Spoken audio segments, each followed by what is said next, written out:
Story title: The Lanterns of Black Hollow, genre, supernatural horror. Length 15 full chapters, $25,000, 30,000 words. Format: one-person narration with descriptive atmospheric language setting. A fog-covered, abandoned town called Black Hollow. Chapter 1. Arrival in the Mist, expanded and fully immersive version. The bus hissed to a stop, releasing a puff of steam that curled into the thick fog like a breath exhaled by the town itself.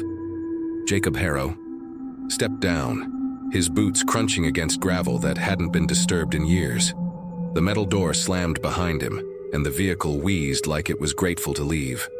Without waiting for a farewell, the driver muttered something Jacob couldn't make out and pulled away, its red taillights swallowed almost instantly by the mist.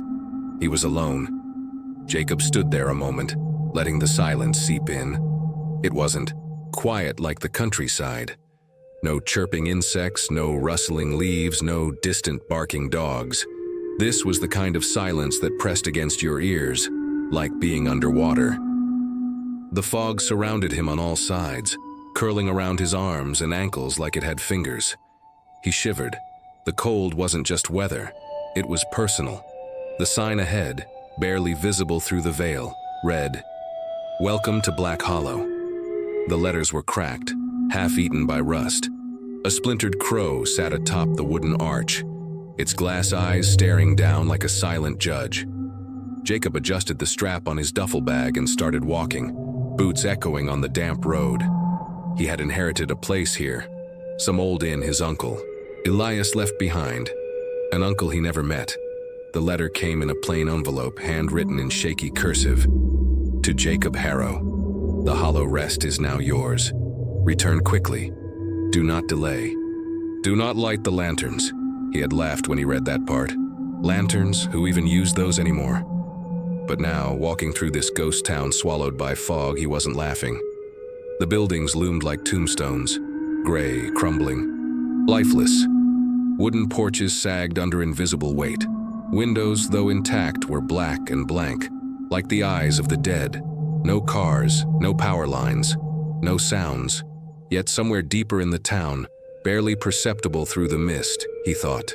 He saw it. A faint flicker of green light swaying ever so slightly. Lanterns. He stopped in his tracks. They were real. The air grew colder. He checked the letter again as if hoping it would suddenly contain new instructions. It didn't. Just that warning. Those 5 words. Do not light the lanterns. Jacob shook off the feeling crawling up his spine and kept walking. He passed a bakery with a shattered display window still holding stale, fossilized loaves. A barber shop with an old striped pole, half submerged in moss. And finally, at the end of a cobbled lane, the Hollow Rest Inn. It stood 3 stories tall, hunched like an old man beneath a weight he could no longer carry. Ivy clung to its frame, its dark wooden bones groaning in the wind. The front door was tall, arched and slightly ajar, creaking faintly with each push of the breeze. As he stepped onto the front porch, the air changed again, thicker, older, the kind of air that remembered things. He pushed open the door. It didn't resist. That almost worried him more. Inside, the lobby stretched into darkness. The walls were covered in dusty wallpaper the color of dried blood, patterned with faded flowers. A massive chandelier hung overhead, its crystals coated in grime, swaying gently, though there was no draft. A thick carpet led to a reception desk, behind which a grand staircase rose, its steps partially devoured by time. And above the mantel, at the very heart of the room, hung a painting. A man in a black suit with eyes too deep-set, lips curled in a crooked, knowing smirk. Elias A. Harrow, 1889. The brass nameplate gleamed, somehow untarnished. Jacob stared at it for a long time. Lightning flashed outside. The inn groaned in response, and then, without warning, from somewhere deep in the hallway beyond the desk, a lantern hissed. To life, its flame flickered green. Jacob froze. He hadn't touched anything, hadn't even walked that far inside. Yet the hallway was no longer dark. Something or someone had lit the lantern, and just like that, Black Hollow noticed he was here. Chapter 2. The Hollow Rest Inn, expanded and fully immersive version. Read aloud friendly. Jacob stood still, his boots sinking slightly into the plush, dust-choked carpet of the lobby. The green glow from the lantern in the hallway pulsed faintly, casting ghostly shadows that danced along the cracked wallpaper.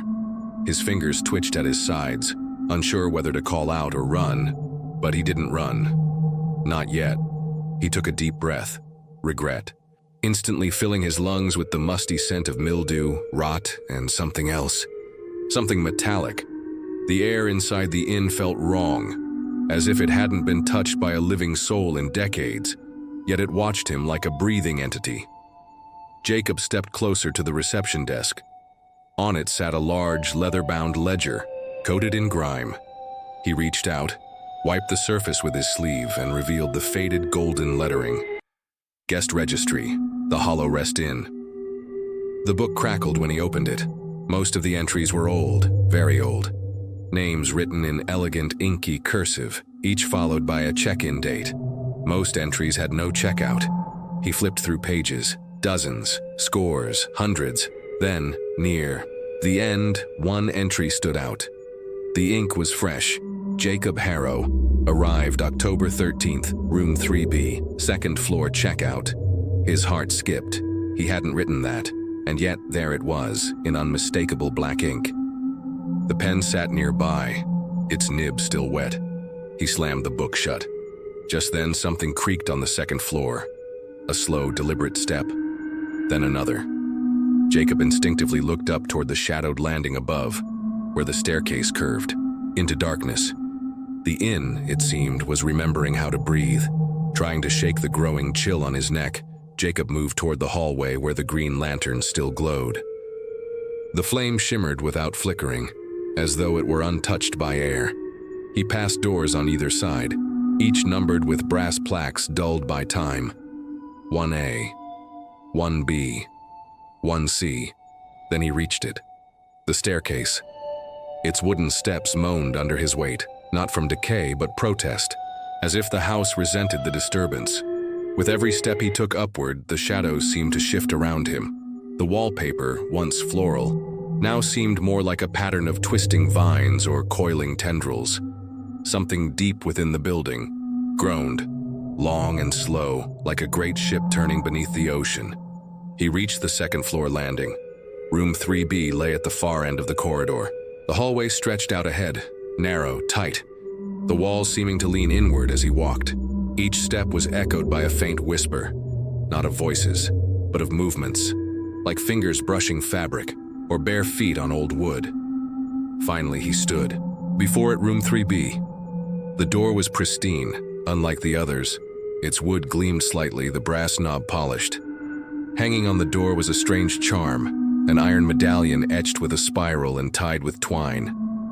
As Jacob reached for the knob, the charm twitched, not in the wind, for there was none, but as if it had sensed him. He hesitated, then turned the knob. The door swung open without a sound. Inside was a room untouched by time. The bed was made, tight sheets tucked under an iron frame. A fireplace sat cold and empty, though above it another green lantern hung, unlit. A desk stood by the window. On it, a letter addressed to him in that same shaky handwriting as before. Jacob, you must. Listen carefully. The inn is not what it appears. This place is a wound in the world, a doorway. The lanterns are watchers. Light them and they see you. Light them all. And he wakes. There was no signature. Jacob looked to the fireplace mantel. The green lantern remained dark. He walked over and examined it. A strange cold oil filled the base. It looked more like thickened blood than fuel. Next to it, a single matchstick lay inside a tiny porcelain dish. Jacob picked up the match. Just then, thump, a sound from inside the wardrobe at the corner of the room. He froze. Thump, thump. It wasn't mice. It was too heavy, too deliberate. He stared at the wardrobe, heart pounding like a hammer. The doors trembled. Something was inside, and from within, just barely, a whisper escaped. "Don't light it." The match fell from Jacob's hand. "Want